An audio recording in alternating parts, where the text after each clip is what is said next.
Hey guys, and welcome to the first episode of Cosplay Chris Creates for 2015. In this video I'll be demonstrating how to prime and airbrush a resin casting of Freddy Krueger. Now if you missed my videos on how to mold and cast this little puppy, you can head to the links provided in the description below. So as you'll notice, there's a copper pipe embedded in the back of the piece. That's because the final display will be a boiler room themed stand. And all it took was a little tinted resin holding the pipe in place for 2 minutes until it gelled. Now the tricky part in this step is figuring out the color palette for the airbrushing process. This casting is based off the makeup from the second Nightmare on Elm Street, and this is the main reference photo they're going to be going off. Now while it may look simple, if you break it down in terms of layers, it appears as if we've got some pinks, purples, flesh tones with brown washes and even highlights added. Okay, so now that we've got our color set, it's time to prime. Kinda sounds catchy. Fuck, I'm funny.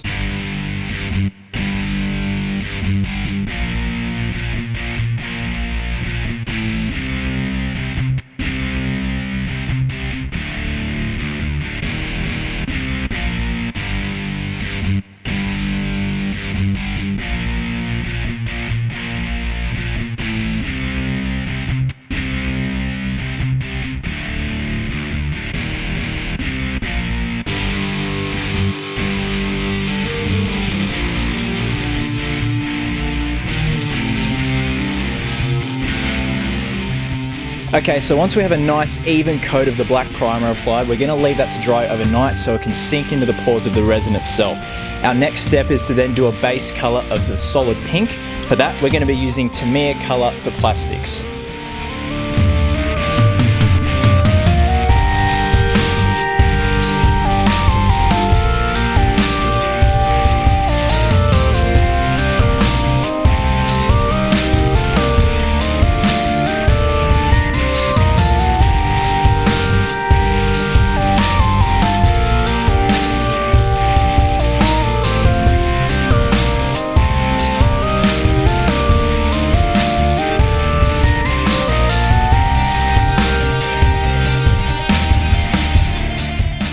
Now because I used a black primer on this casting, I had to do about 3 even coats of the pink Tamiya colour because you've got a light colour clashing with a dark colour. And once we have a nice even coating, we're going to let that dry for about an hour, maybe 2 hours.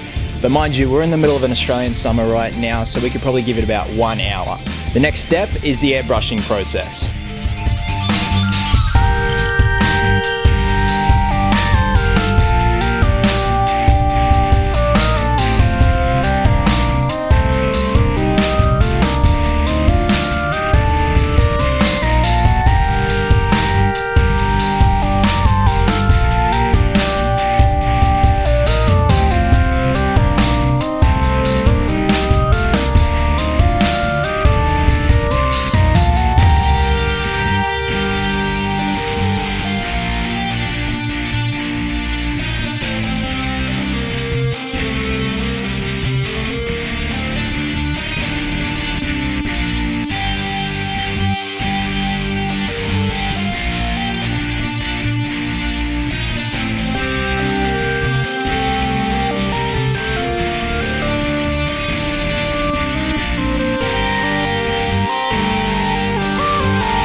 Now that the airbrushing stage is complete, we're going to let that dry for about an hour. We don't need much drying time, only because it was a fine mist that we were spraying on.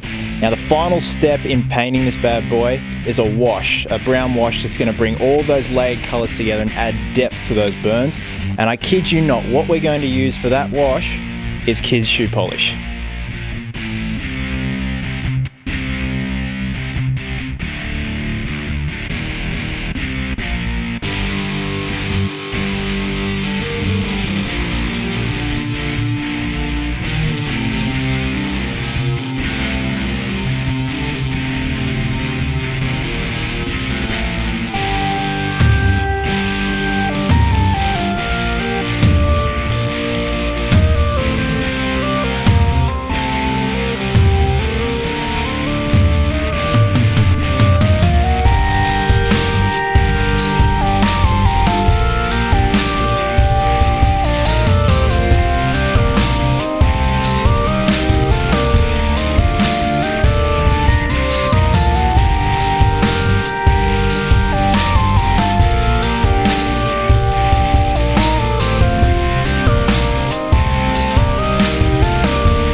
Okay, the painting process is done. Now the piece de resistance that's really gonna set this piece off are the eyes. Now the eye inserts that I'm gonna be using are made by the very talented people at Tech Optics.